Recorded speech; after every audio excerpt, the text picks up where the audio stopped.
Good day, Molweni. Dumelang. As promised, we're gonna start with our channel.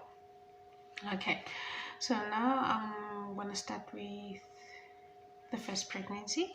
Yes, I'm gonna talk about the first pregnancy, how I lost it, yeah, and basically the relationship. So I'm gonna call this the part one of my diary.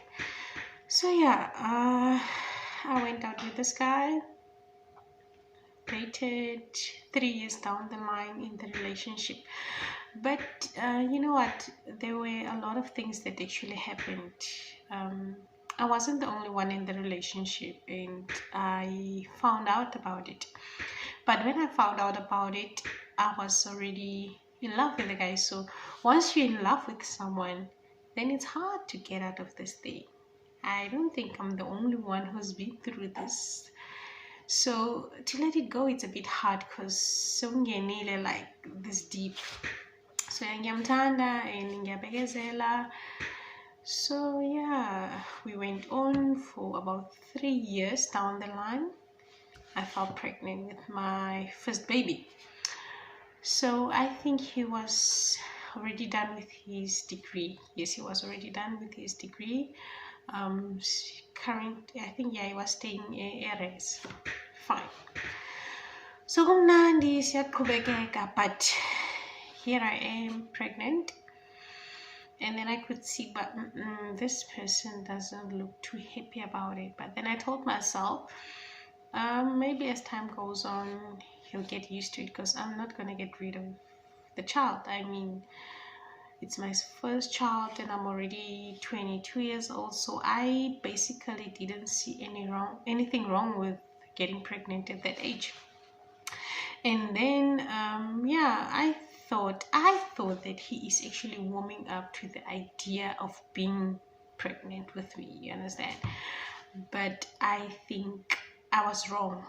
Not actually think, I know that I was wrong. Now I know that I was wrong, because this is the person that you trust. This is the person that you in a relationship with. So basically we would sleep together, but every time when we intimate, and then I would bleed, I would ask myself, but why does this happen? I'd go to the doctor would warn me not to do it. Stop being intimate for some time until the bleeding stops. Hey, and then I would tell him about it, and then he would be like, no, why do we need to stop? I mean, I'm the father of the child, and I want the child to look like me, you know, those kind of things. And I'm like, I don't think it's gonna do any damage or do any harm. We would continue being intimate. Little did I know that the more he is penetrating inside of me, the more it is affecting the baby. Few months down the line, I think I was in my 4th month, started to see some clots coming down. Doctor sent me to a hospital, you know, they do them scans and everything, and then they say, but no man, there's no water inside. The baby is still alive, but there's no water. You know, most of babies are surrounded by water.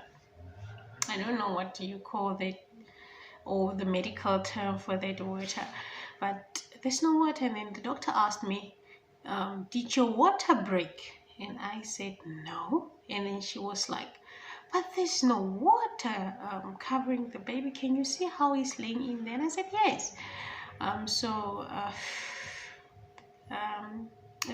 A decision was made that I needed to abort the baby.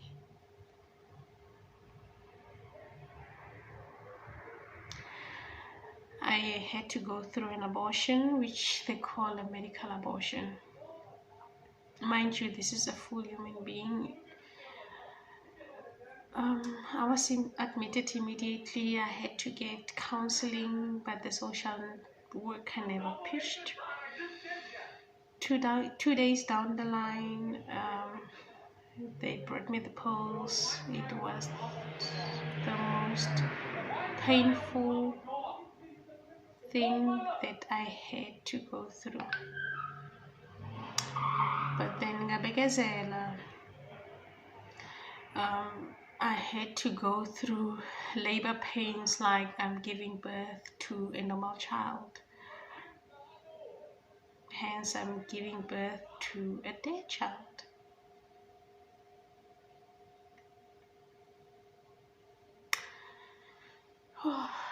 So yeah, it wasn't nice. I went through it alone, and for all the time that I was there, he never called, never sent a message, no nothing. Okay, and then I think on day 4 I was discharged back home. Saying, right, I made peace with the situation, and then he came to see me. Thinking that we're fine. A few days down the line, I see him posting stuff with some other girl at the beach and everything. I think that time he was still working at game stores. Yeah, posting videos and stuff. It's just a few days after my miscarriage and you're already doing this. But nevertheless,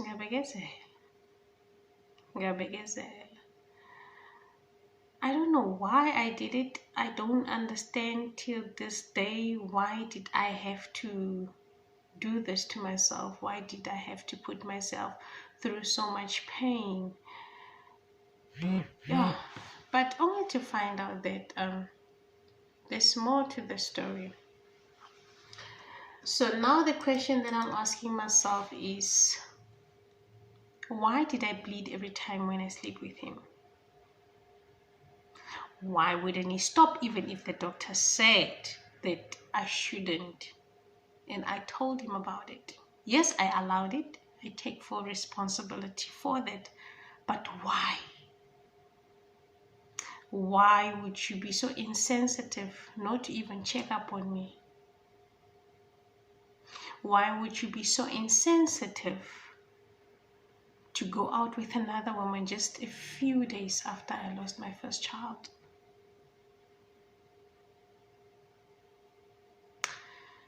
So yeah, sometimes guys, we fall in love and we lose ourselves. We lose ourselves because I was starting to become the most violent person after that first pregnancy. I became the most angriest person. I would fight with everyone. I would fight for him, actually. Yeah, I'd fight for him. Why did I do that to myself? I used to look like the most craziest girl ever because I'm fighting for this guy.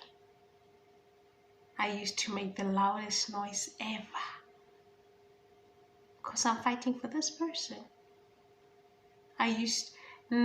Growing up, I know myself as the most quiet person ever. You wouldn't hear me speak unless I had to. But I became the most, I lost myself. That's all I can say. I lost myself in the process. So those are the questions that I'm asking myself. But as the videos continue, you guys would understand what actually transpired. So this is going to be the end of video 1 of our diary sessions. Please like and subscribe so that you can get a notification when I upload my second video. That is when I will be talking about the second pregnancy, how I lost it, and what transpired. Remember, we're talking about 3 pregnancies here. Yes, it's a lot. Yeah, nevertheless, please hit the subscribe button, like the video. Yeah, so that we can get you your notifications out as soon as possible, as soon as video 2 is out. Love you guys. Bye-bye.